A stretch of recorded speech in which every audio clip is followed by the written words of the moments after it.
Look at your life for a second.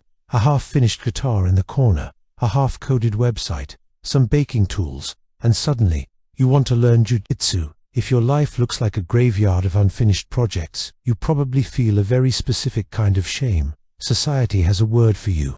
Dilettante. They say you're chaotic, unfocused, lacking grit. You feel like an imposter because you can just pick one thing and stick to it.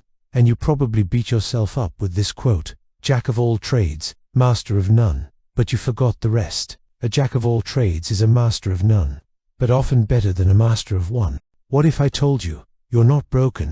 What if this scattered feeling isn't a flaw, but a sign of a highly adaptive brain? Psychology has a name for your mind, the M-shaped mind, and it might be the most future-proof brain you can have.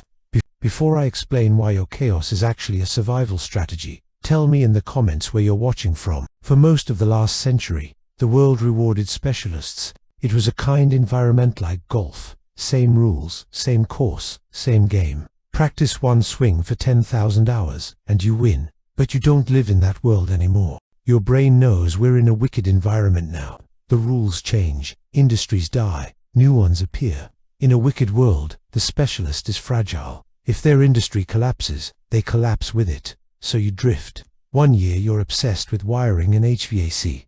Next year it's yoga, lifting, coding, writing, business. Two outsiders. You look unfocused, but what you're actually doing is collecting mental building blocks. This is where the magic starts. Specialists use something called near transfer. They solve new problems using old tools. In the same field, but you use far transfer.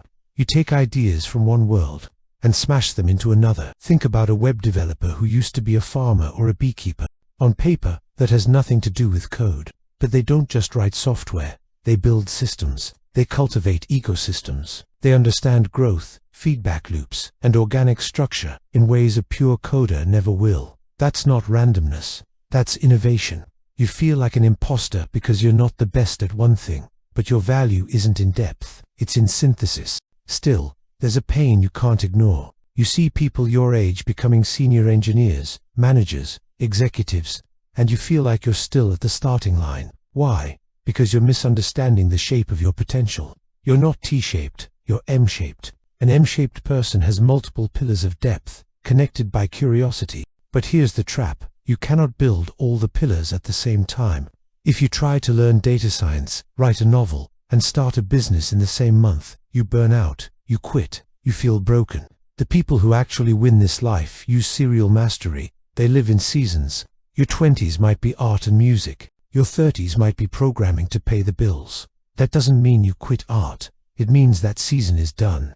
I read about a 53-year-old who finally figured this out. He stopped trying to choose between programming and art. He let programming pay the bills, and let music, philosophy, and game design live at night and on weekends. He even turned down promotions to protect his energy. He didn't force everything to merge. He let it grow sequentially. Years later, it all fused into his own game projects. That's the M-shape in action.